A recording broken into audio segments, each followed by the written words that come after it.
Joining us now is Adam Osborne, formerly of Osborne Computers and now CEO of Paperback Software, Inc., and Laurie Harp, CEO of Vector Graphic. Gary? You know, Adam, you and Laurie have been in this business for a long time, as long as I have. In fact, I remember you when we were at Intel, we were working on some documentation together, and that must have been in '73. That's right. Yes. And I know that a lot of viewers probably have some questions about, is it possible really to get into this industry now, or has it been completely dominated by companies like IBM and Tandy and so forth? Is there a place for a young inventor to really make his mark? Well, I think that all depends really in what area. If you want to build a microcomputer, it's probably not a good idea at this point because it's going to be the clash of the titans now. Mm-hmm. There's nothing high-tech about microcomputers anymore. It's very simply, it's like building a washing machine or a refrigerator, quite honestly. It's the economics of volume and reliability, and that's it. That's the end of it. If, on the other hand, you want to go into some other area, good grief, there's probably more opportunities today than there's ever been. It's just that you're better off building razor blades rather than razors. If the opportunities are not in computers, where are these areas in which there are opportunities? Peripherals, add-ons, software. You can make a lot of money with extra cards that'll fit into a popular computer, attachments, peripherals, particularly the software industry. Now, it's very much in its infancy right now. The organization and methodology is going to undergo massive change, but on the other hand, there will be probably 10 to 100 times as much software sold every year, 5 or 6 years from now, as there is now. Obviously, that's hypergrowth. Obviously, that's where there are the opportunities. Adam, you talked about the titans, by the way. Who do you see as the titans right now? Well, IBM's obviously there. I'm quite certain that AT&T are going to come in to challenge them in a big way, and there will be one or more Japanese companies that come in as well, and they're going to dominate the market. Laura, you are in the business of making computers now. Do you agree with Adam's perspective? Yes, I would say, what he said is pretty accurate. And to just go back to your first question, is it possible for companies to get started today? I think the costs involved are going to be prohibitive. When we started our company, you could do it with $5,000, a lot of sleepless nights, and you would be rolling. Today, that's an impossibility. I mean, capitalization has to be several $1 million, and you still, I don't think, have enough money to really get enough critical mass in short enough of a period of time to, to be one of the contenders. But the peripheral market, and I think especially in the area of communications, is going to be extremely significant to make add-on devices that link the kind of systems that have been installed to, together. When you talk about communications, you mean like communications with the source or CompuServe and hooking small computers up with? Yes, that's part of it, right. I think another important point is that large companies, the titans, really only get into an area of software or hardware when it's been proven to be successful. IBM is a good example of that. Oh, absolutely. And the small garage shop operations have opportunities where the large company is just not willing to put the effort.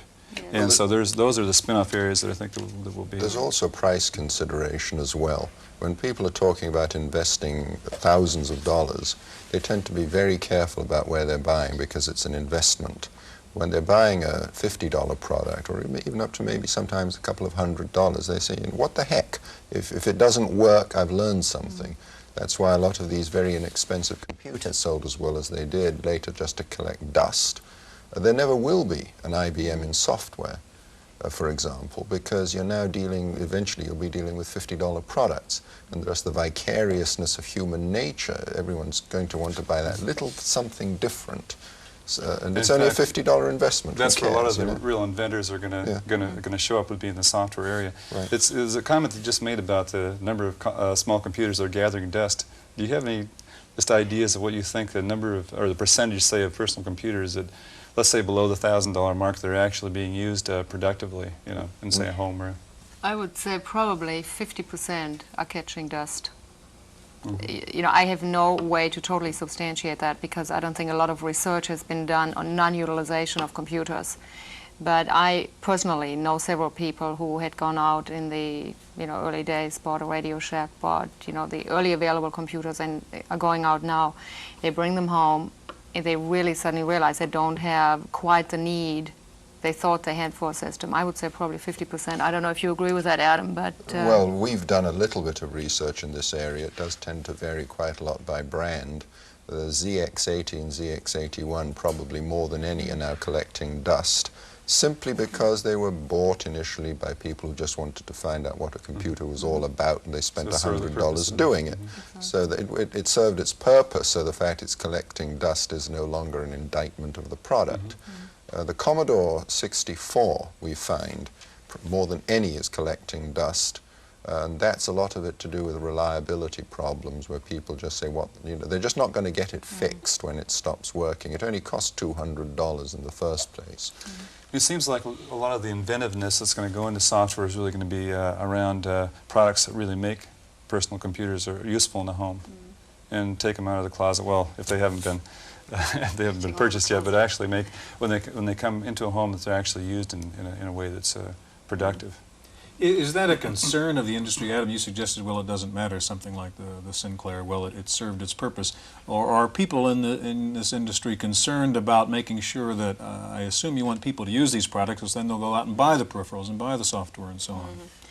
Well, it depends really on each company in what direction the company is going into. We, for example, have no intention of going into the home computer market where, you know, you go into this under $500 rat race.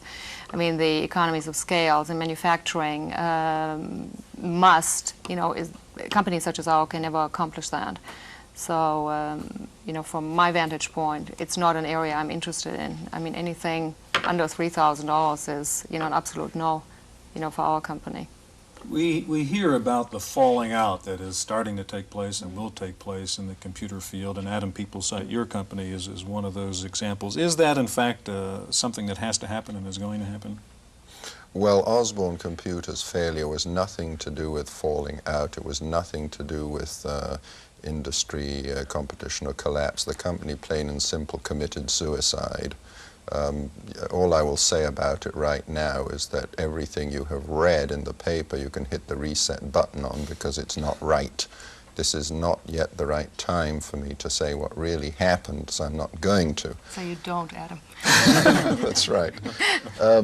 No, but very specifically, your answer is partially yes and partially no. If IBM were not consuming 70% of the market, which they are right now, today. You know, the numbers that you read about are actually inaccurate. IBM dominates the market far more than any of the statistics you read. What I like to say, you know, I've said before, is that IBM is one, there is no second. You know, after IBM, it picks up again at somewhere like 5th or 6th. You know, if they weren't there, clearly a lot of other people would be able to do a lot better. But on the other hand, if you take 30% of the market, it is so huge that it will support an awful lot of people who are selling 3, 4, 5, 10,000 computers a month. Sure, there'll be a shakeout, but then, you know, there's been a shakeout in the hardware industry. Gary, you remember a lot of the early companies. Where's IMSI? You know, where's NIST? Yes, I mean, it's been going on for years. It's nothing new. Okay, you mentioned IBM, and of course IBM is a key player. We're going to soon meet a gentleman who played a key role at IBM and in the IBM competitors. That's coming up in just a moment.